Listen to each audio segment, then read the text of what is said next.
Hi guys, happy Thrift Score Thursday. Those are words I haven't said in so long. I am so excited to be doing this. For those of you who don't know me, I am Virginia Shamley.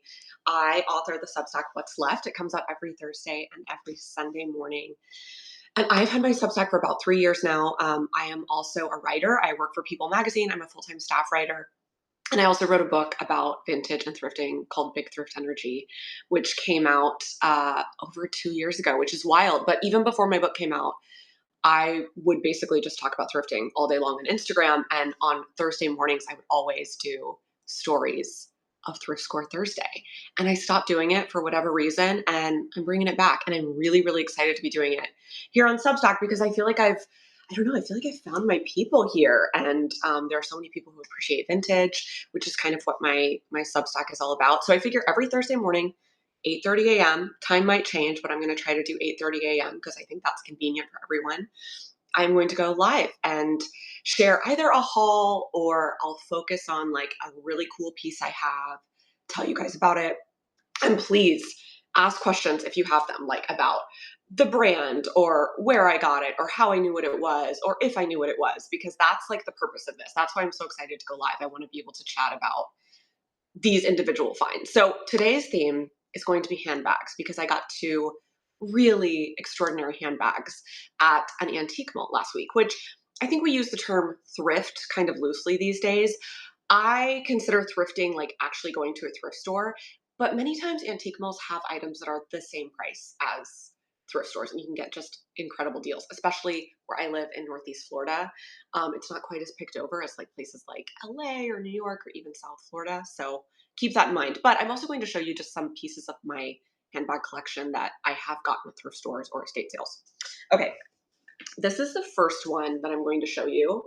I joked about this on Threads and Substack notes because as I was checking out, like in the store, it has a really long strap. So I was sort of carrying it and it was like dragging on the floor. And a man came up to me and thought it was my dog. And he asked me my dog's name. Isn't that cute? And I told him that it was my emotional support purse. And it is. It's sort of like this shearling, interesting thing. I love it. This looks like so fancy to me. It has no label inside. It is lined. It's a nice size because it actually does fit a cell phone. And this is one of my biggest like tips, I guess, is that if you do shop vintage handbags, try to make sure your phone will fit in it because I have a lot of handbags that my phone doesn't fit in. And it is so annoying because then you have to like give it to a friend to put in their pocket or like just carry it in your hand. I mean, people didn't have big smartphones back in the day. So I got this. I think this was $40, which is more than it would be at a thrift store. Like I said, this was an antique mall find, but it's just so cool. I don't know. Something about this looks very Miu Miu to me. They did like a lot of shearling stuff. Like I said, no brand inside, unfortunately, so I can't tell you guys what to look for other than like vintage shearling on Poshmark or eBay. The other one I got this week is really good. And this is a Timmy Woods. So this is a brand that if you're interested in fashion, you should be searching. Like add this to your eBay favorites, add this to your search history. Timmy Woods bags were notably featured in Sex and the City. In I think season 4, Carrie Bradshaw carried one that is in the shape of a horse head. And then she really put the brand on the map in the Sex and the City movie when she carried the Eiffel Tower bag. That was a Timmy Woods bag. The funny thing is, I found a Timmy Woods. I never see them. Like, I never see them, and I always have wanted one. I saw one on Saturday, but it was like, it was great. It was boxy and it was wooden, but it had golf tees on it, which, like, not really my thing. I've golfed before. I don't need a golf tee bag, so I left it. It was a great price. I think it was like $20. But something in me, man, like, I don't know. It's weird. There's like a big thrift energy that happens when you go thrifting a lot. I like the next day I was like, I think I'm going to find another Timmy Woods bag. And I did. And it was this one. And I love this one because this reminds me of that dress that Carrie wore in the Sex and the City movie. It's just this big flower. All of his bags are like this. They're like kind of hard, like wood or plastic. And they all have like a fun clasp on top. And they are signed inside. So it does say Timmy Woods, and they're handmade in the Philippines. I also love a bag with a long strap because I like carrying them around my wrist like this. Like if I'm doing an evening bag situation, I think this is really kind of a fun thing to do. So these are really the only things that I actually bought this week, but I wanted to show you guys some other vintage handbags that I have because I have some really good ones. Okay. This is one that's kind of similar to the Timmy Woods. I got this at a flea market, Mount Dora, Renninger's Extravaganza, which is just outside of Orlando. I go every year. They have 3 a year, but the best one to go to is in November because the other 2 are in, I think, January and February, and that's when all the people from up north come down, so the snowbirds. And an antique dealer once told me they hike the prices because those people are used to paying higher prices. So November, it's like the week before Thanksgiving. So really the only people who are going are locals and yeah, better prices. Anyway, I mean, go anytime if you want. Some of the stuff's expensive, some of it's not. I think I paid like $5 for this. Something about it reminds me of an armadillo or something. It's very hard. I love this. This one does not fit a cell phone, which is like what I was saying. This one is annoying because of that, but I love the tassel and I couldn't say no. Another one that I haven't carried yet is this guy. And this one actually has the tag on it if you guys want to research this. It's called Sloane Stewart, copyright by Homemaker Industries. So this was definitely like a 1960s, 1970s deal. I like this one because it is huge. For me, a vintage handbag is like all about the shape. So anything like really, really tiny or really, really big. And I like this one because you could use it as a day bag. It's got this little piece of like acrylic sort of plastic. I like the shape of that. Almost looks like an Elsa Peretti bean or something. And this one has never been used. And it's inside, it's like polka dots, which is kind of fun. But yeah, Sloane Stewart. And I think I paid like $3 for this at an estate sale. Like I said, I haven't worn it yet. Kind of more of a summer bag, but like with a sundress or something during the day. I really like this idea. Okay, this is my most asked about vintage handbag. It's so good. I got this at an estate sale.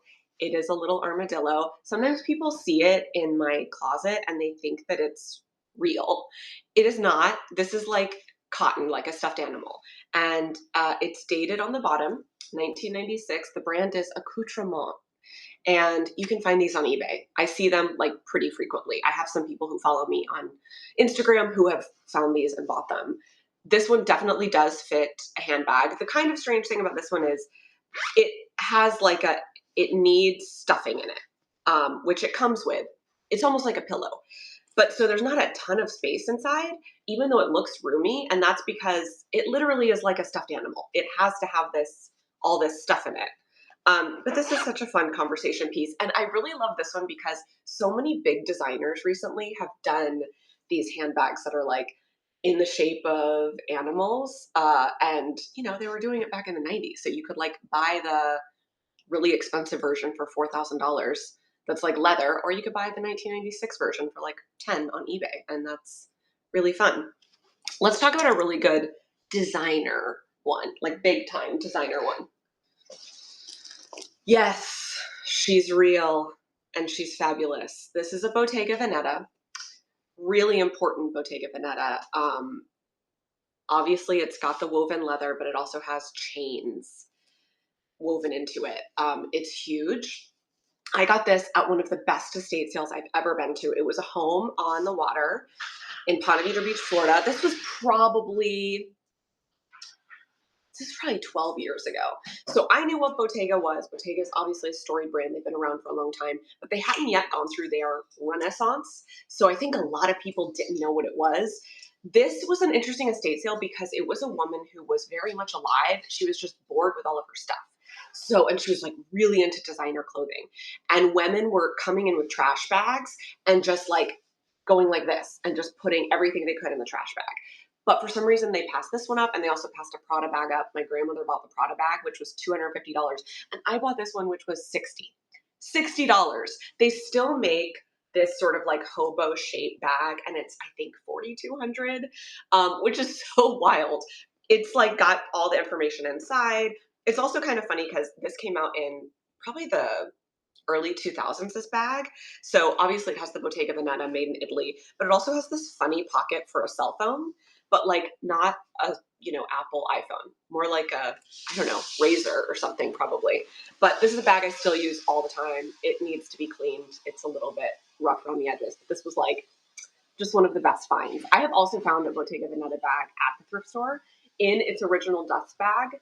That was also before like the renaissance of the brand. I think that was when I was in college, so long time ago. But I got that bag for like $10. Like I said, original dust bag. Like it's just crazy. I think that's one of the things that I like to tell people is when you go thrifting, I compare it in my book to the stock market because a lot of it is like being able to foresee the future, like knowing what brands are going to be big again in 5 or 10 years, because that's how you find the good stuff, especially in places like Jacksonville, Florida, which is near where I am, that are not super picked over. But even in places like LA or New York, I think like being able to know, like maybe this brand isn't huge now, but it's going to be really, really big. You know, like now I don't think you could find a Bottega for $60 at an estate sale, but maybe. Okay, another one. I did Instagram reels about this brand because I stumbled upon it when I was looking on Instagram one day. Someone was selling one of these designers' bags, and I was like totally obsessed, but it was very expensive. The one that was being sold. And let me see. The brand is called Toucan. It's often misspelled online, so it's like TU-KHAN, I think. But sometimes people misplace the H and the A, so look it up however you want. Also, just look up Florence, vintage handbag made in Florence, or vintage handbag made in Italy. Look up words like leather and brass. This brand, Toucan, is amazing. None of their bags are alike. They're all like so structural and interesting. I mean, this is not a convenient bag to carry. It's like Little Red Riding Hood and you're carrying a basket around, which is why I love it. I love the feet, especially when you go to a restaurant, because you can't really keep this on the table. So you have to put it on the floor, but it doesn't get dirty. And it does fit your cell phone, which is amazing. But I have 2 of these bags. And I fear that I've told everyone the brand now, so I'll never be able to find one again. But that's okay. I'm happy to spread the joy. So again, the brand is Toucan. Okay, just a few more.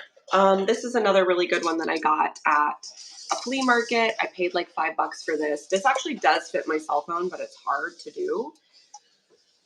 It's entirely made of like metal and silver, and I wore this to the White House Correspondents' Dinner 2 years ago, which was like going to the Oscars, basically. It was so cool. And I wore this beautiful Victoria Beckham dress and then this, $5 clutch, which I thought was fun. This one is great. It is missing. I'm sure came with some sort of strap at some point. Sometimes if I want to wear this during the day, I just tie a scarf and like wear that as a crossbody, or I'll tie 3 scarves to one side, braid them, and wear that as a crossbody, which is fun because I like the mixed metals with the fabric. Sorry, it's getting loud in here. My boyfriend is making his coffee. 2 more. This one I got like 3 months ago. My girlfriend and I were shopping in St. Augustine, Florida, and this was like $10. It's a little velvet pouch. It's not made by anyone. It might be handmade. I wear this thing all the time. Like, look up velvet pouch. It will be the best thing you ever bought. It's so easy. I carry it on my wrist. It goes with literally everything. And I love that it's velvet. There's something very like romantic, and it does feel a little designery to me. Fits everything. This is like the easiest bag, and I just think it's like impossibly chic. And this is another of my favorites. Last one I'll share with you guys today. This is an actual thrift store find. This definitely does not fit my cell phone, and it's super inconvenient because you have to like take it completely apart to even open it. It's like a little wooden box. It's so beautiful. It's so delicate. As you can see, I love a tassel. I think like 4 of the bags I've shown you have a tassel. How insane is this? This is like a piece of jewelry. Like you could almost wear this as a necklace. This just looks like so important and exciting to me. It has a tiny little chain connecting the sides. The inside is beautiful. You could put lipstick. Definitely no cell phone, but that's okay. This is the kind of piece that for me, it's worth it. I just love this. I'm so excited. So many of you guys joined today. I haven't actually been like checking if anyone asked a question. So if you guys do have questions, please ask me now. or if you want to see another bag again. I'm excited. I hope that you guys liked doing this because I love this. I could talk about vintage stuff all day long. And I especially like telling you guys about brands that I found or like things to search because oftentimes one of the most exciting things to me about thrifting is like the discovery. I feel like I'm discovering artists that I never would have known about otherwise, or designers that I never would have heard about otherwise. And you can also learn about like current trends because as you can see, so many of these bags, I mean, this Bottega, like the brand is still doing this. So oftentimes shopping vintage is just affordable, but it's also a way to get like the current look, especially in the interior design space. Like if you go to a West Elm, everything they're doing is rooted in mid-century modern design, right? So it's kind of a fun way to like find the original version of something that's often much more well made than the duplicate. So yeah, so next week I'll either share another haul or yes, I actually really love this this comment, a curiosity type bag. That is like kind of my thing. If you guys follow me, I love a whimsical moment. Certainly, this bag is that for me. And I actually have carried this bag. I also think it's kind of fun. Like, I don't know if you guys have seen on any of the fashion Substacks or fashion blogs or Pinterest or Sex and the City, actually. They did this on And Just Like That. Sometimes people are carrying two bags now. So like I think that's kind of a cool idea, especially during the day. If you wanted to carry this just crossbody and then also like a little just tote, like a yellow striped grocery store tote, and that's where you actually put your wallet and your cell phone. But then this is just like a little piece of jewelry. I mean, why not? Also, this one, I don't even think I told you guys, but I got this at a thrift store. I think it was $5 or $10. And I don't know. I think it's like a real antique. It's pretty amazing. It is missing one tiny or two tiny, like sort of strips of wood, but obviously it was like handmade. Everything about this, the color, all of it. Anyway, thank you guys so much for tuning in. This will be recorded and put on my page. I also came out with my weekly Thursday newsletter this morning. So I did this one about how I reached 100,000 followers on Instagram, which is honestly not that much in the grand scheme of things. A lot of people have more followers than that. But for me, it was a big deal, especially because I consider my followers to be people who are like-minded. And that's something I write about in my newsletter. I think it's so much more important to provide valuable information than viral information. And that's what I'm really trying to do on Substack. I love this. I do it for no other reason than I get so much joy out of vintage and especially a lot of joy out of teaching other people how to shop for vintage. So please leave me a comment, shoot me an email. You can respond to any of my Substack emails, subscribe. I would love that. And also let me know if there's anything that you want me specifically to talk about in future Thrift Score Thursdays, like lamps or particular brands that you're interested in.